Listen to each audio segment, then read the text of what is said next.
আসসালামু আলাইকুম এসএসসি শিক্ষার্থী বন্ধুরা, কেমন আছো তোমরা সবাই? আশা করি তোমরা সবাই খুব ভালো আছো। তো তোমাদের মাঝে আমি আবারও হাজির হলাম নতুন একটি ভিডিও নিয়ে।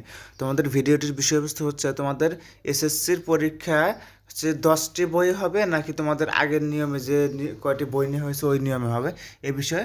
তবে তোমরা যারা আমার চ্যানেল নতুন রয়েছে আমার চ্যানেলটিকে সাবস্ক্রাইব করে দেবে এবং অলরেডি যারা সাবস্ক্রাইব করেছো তাদেরকে অনেক ধন্যবাদ। এবং তোমাদের শিক্ষামূলক যে কোনো প্রয়োজনে আমার এই স্ক্রিনে দেওয়া হোয়াটসঅ্যাপ নাম্বার তোমরা যোগাযোগ করতে পারো। তো কথা না বলে ভিডিওটি শুরু করা যাচ্ছে। তোমাদের নতুন শিক্ষা কার্যক্রম এসএসসির দশম শ্রেণীতে 10টি পাঠ্য বই হবে না কম হবে না বেশি হবে এই বিষয় নিয়ে। তোমাদের নতুন শিক্ষাক্রমের আলোকে এসএসসি ও সমমান পরীক্ষা ডিসেম্বরে অনুষ্ঠিত হতে পারে। অর্থাৎ এই নতুন ষান্মাসিক মূল্যায়ন যে নতুন শিক্ষা কার্যক্রম রয়েছে এইটা তোমাদের ফেব্রুয়ারি মাসের পরিবর্তে ডিসেম্বরে হচ্ছে অনুষ্ঠিত হতে পারে। অর্থাৎ নতুন শিক্ষা কার্যক্রম বাস্তবায়ন শুরুর পর 2026 সালে প্রথম এসএসসি পরীক্ষা অনুষ্ঠিত, অর্থাৎ নতুন শিক্ষা কার্যক্রম অনুযায়ী 2026 সালে সর্বপ্রথম হচ্ছে পরীক্ষা অনুষ্ঠিত হবে ওই নতুন নিয়মে। সাধারণত ফেব্রুয়ারিতে এসএসসি ও সমান পরীক্ষা হয় এবং এপ্রিলে এইচএসসি ও সমান পরীক্ষা নেওয়া হয়। তবে নতুন শিক্ষাক্রমে বছরের শেষে এসএসসি পরীক্ষা নিয়ে নতুন বছরের শুরুতে একাদশ শ্রেণীর কার্যক্রম শুরু হতে পারে বলে জানিয়েছেন তারা। নতুন জাতীয় শিক্ষাক্রম ও পাঠ্যপুস্তক বোর্ড এনসিটিবি বলেছেন, নতুন শিক্ষাক্রমে শুধু দশম শ্রেণীর পাঠ্য বইয়ের উপর ভিত্তি করে এসএসসি পরীক্ষা নেওয়া হবে। আর সেখানে অর্থাৎ তোমাদের ক্লাস 9-এর বই আলাদা হবে, ক্লাস 10-এর বই আলাদা হবে।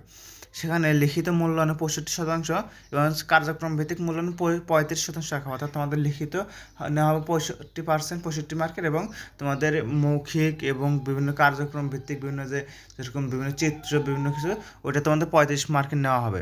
পরীক্ষার সময় বেড়ে হবে 5 ঘন্টা, অর্থাৎ তোমাদের সর্বমোট 5 ঘন্টা পরীক্ষা নেওয়া হবে।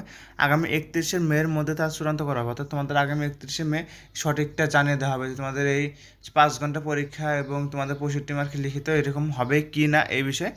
এসএসসি পরীক্ষা নিয়ে বেশ কিছু নতুন সিদ্ধান্ত আসছে জানিয়েছেন এনসিটিবির চেয়ারম্যান অধ্যাপক ফরহাদুল ইসলাম। বলেন, পরীক্ষায় মূল্যায়নের সময় বাড়ানোর পাশাপাশি আরও কিছু পরিবর্তন আসতে পারে। মূল্যায়ন নির্দেশনা ঠিক করতে আগামী 27শে এপ্রিল কর্মশালার আয়োজন করা হয়েছে, সেখান থেকে চূড়ান্ত করা হতে পারে এ বিষয়ে। এনসিটিবি বলছে, বর্তমান নবম দশম শ্রেণীর পাঠ্য বইয়ের আলোকে এসএসসি পরীক্ষা নেওয়া হয়। তবে নতুন শিক্ষাক্রমে শুধুমাত্র দশম শ্রেণী অর্থাৎ নবম শ্রেণীর বই বাদ দিয়ে শুধু দশম শ্রেণীতে বইয়ের ভিত্তিতেই তোমাদের এসএসসি পরীক্ষা নেওয়া হতে পারে। দশম শ্রেণীতে মোট 10টি বিষয়, যেরকম বাংলা, ইংরেজি, গণিত, বিজ্ঞান, ইতিহাস ও সামাজিক বিজ্ঞান, ডিজিটাল প্রযুক্তি, জীবন ও জীবিকা, ধর্মশিক্ষা, স্বাস্থ্য সুরক্ষা, শিল্প ও সংস্কৃতি বিষয় এর উপর মূল্যায়ন করা হবে। অর্থাৎ এই মোট 10টি বিষয়ের উপর তোমাদের মূল্যায়ন করা হবে।